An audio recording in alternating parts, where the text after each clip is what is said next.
Yes, mpenzi mtazamaji wa Bright Views Romantic Channel, karibu kwenye channel hii, na kama ni mara yako kwanza kutembelea channel hii, na kukumbusha kusubscribe, kulike, kucomment, lakini pia kushare na wengine wapate kujifunza zaidi na zaidi. Leo nitakueleza mambo ambayo mwanamke ukiachana nayo utafanikiwa kuwa na maumbile matamu mpaka basi. Kwa kufanya matendo haya yatakuepusha na mambo kadhaa. Kwanza yatakuepusha na habari ya kutokwa na harufu mbaya ukeni. Yatakuepusha pia na ile kitu kupata miwasho sehemu za siri. Lakini pia itakuepusha na zile habari za kutokwa na uchafu katika uke wako. Sasa kama unakuwa na uke ambao hauna harufu mbaya, hauna miwasho, hautokwi na uchafu, huo ni uke safi na salama kwa matumizi. Kwa tokea hapo utafanikiwa kuwa na uke mtamu mpaka basi. Jambo la kwanza unalotakiwa kuepukana nalo ni kwamba usilale na shahawa. Yaani kuna wanawake ambao wakimaliza kufanya mapenzi, wao wanaona poa tu,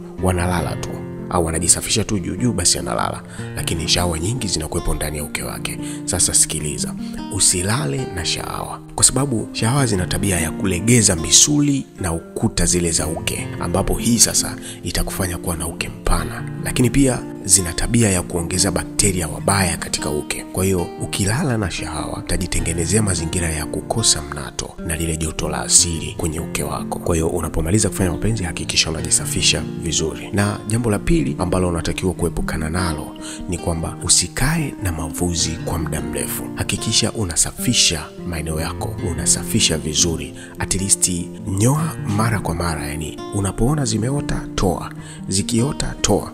Usije ukazipa muda eti ngoja zikae kidogo, wala sio ulembo. Yakiota toa. Usikae na mavuzi kwa muda mrefu. Jambo la tatu ambalo unalotakiwa kuepukana nalo ni kwamba acha uvivu. Kunywa maji mengi ya kutosha kila siku. Hii itakusaidia kusafisha na kuondoa bakteria wabaya ambao wapo katika uke wako. Kwa hiyo kunywa maji mengi ya kutosha kadri uwezavyo kila siku.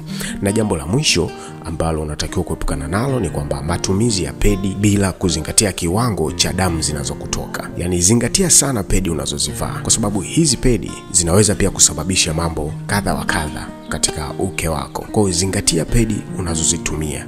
Je, ni safi na ni salama kwa afya yako? Ukifanya hivyo utafanikiwa kuwa na uke mtamu sana, kwa sababu hautakuwa na maambukizi ya aina yoyote ile. Sio bakteria, sio harufu mbaya, sio miwasho, wala hautakuwa unatokwa na uchafu sehemu za siri. Kwa uke wako utakuwa safi na vutivo.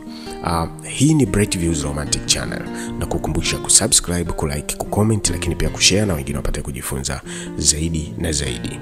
Asante.